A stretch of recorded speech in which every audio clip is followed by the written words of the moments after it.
everybody, I'm Tom Vasel. Welcome to the Dice Tower. Today I'm talking about my top 10 favorite timed games. Now, a couple weeks ago, I did a top 10 games with timers in them. So let's talk about the difference between these lists real quickly. We'll have a link to that other list in the description of this video. In that particular list, I was talking about games with timers where the timer was a functional part of the game, or at least a main focus on the game. And in the comments for that video, people said, well, what about this game that's timed? Well, this is the video for that. So if the timer was the focal part of the game, it's the other one. If it's just a timed game, that's what this list is about.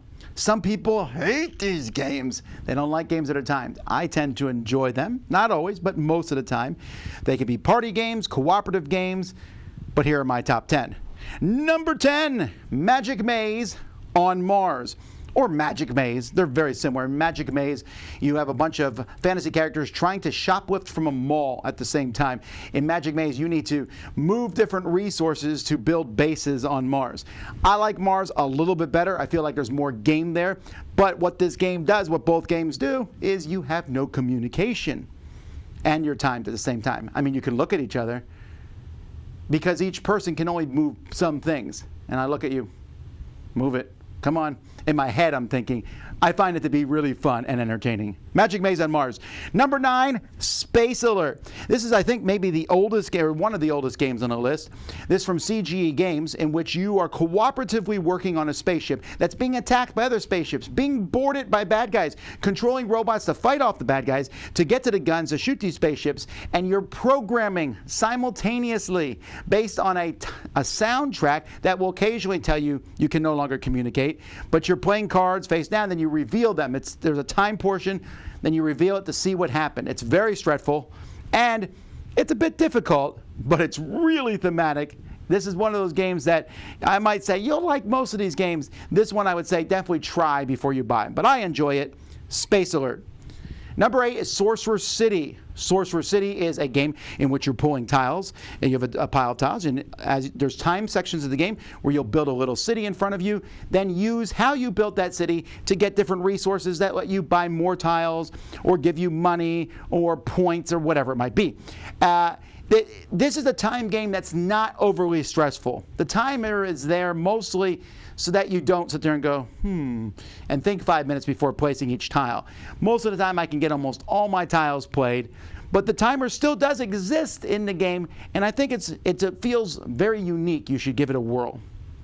Number 7 is Dungeon Academy. This is what we call a roll and write game, where you roll dice and write things down.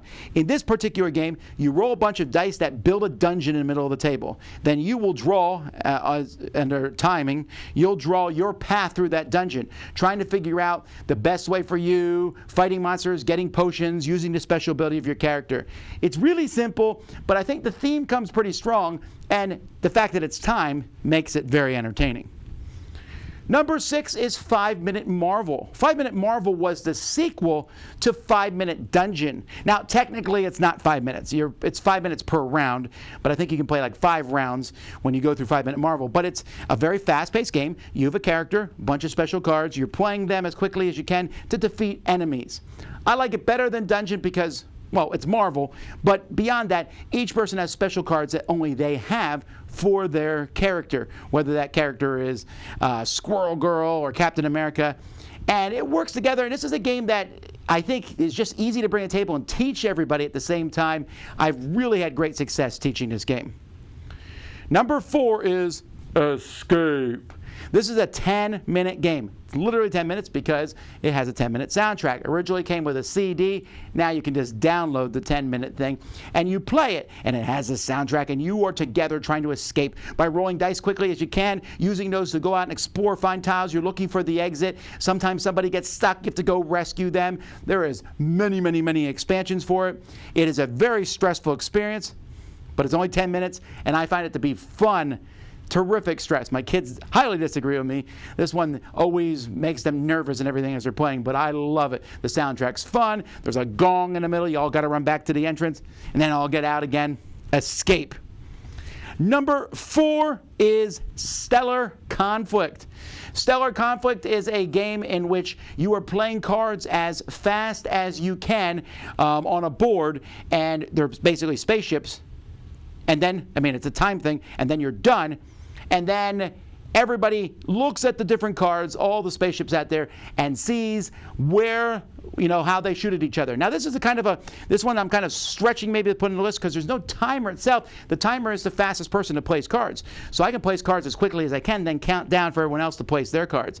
But the game actually takes longer to score than it does to play. But I find it entertaining because you're putting these cards down, and you look, this spaceship's pointing this way, shooting at this one. This one's pointing this way, shooting at this one. It's really unique and interesting. Number 3 is Flatlined. Now, Flatlined is a sequel to Fuse. In Fuse, you're trying to defuse bombs. You have a timer for that. In Flatlined, you have patients coming into a hospital. And again, it's rolling dice as quickly as you can, trying to cure the patients and working together in that way. It's very difficult, but I think it's very fun and thematic. Number 2 is Time's Up. Time's Up, of course, is a party game, but it's all about that timer. You have 30 seconds to give clues to people so they can guess those clues. And then in the second round, you can only say one word. And then in the third round, you can only pantomime. Fantastic. I really enjoy this game. It's a lot of fun back and forth. It's silly, but it's all about Time's Up. The other people are playing, and you're sitting there watching the timer. Come on, come on, come on. And then you scream, Time's Up! That's the name of the game. And my number 1, really enjoy this game, Project Elite. Project Elite is one of my favorite games. In this game, you have a bunch of Marines, and you're fighting waves and waves of aliens that are coming at you. You do so in 2-minute bursts. You'll set up the board, get everything ready, and then we start a 2-minute timer. And you roll dice, and you put these dice that will eventually let you shoot weapons. And then for those weapons, you roll dice. And if you kill aliens, you take them and you throw them off the board, and you keep going. And there's dozens and dozens of aliens, and you're destroying them all. And when 2 minutes over, you're like, whew, all right, let's see what new aliens come out. Let's do it again. And you just got to stop the aliens and finish your mission. Really fun and entertaining. I love this game. Not only is it my favorite timed game, it's one of my favorite games of all time. Just so much fun. Definitely worth checking out. What are your favorite timed games? Let me know in the comments below. But either way, I hope you have a fantastic day. Until next time, I'm Tom Vasel, and you've been watching The Dice Tower.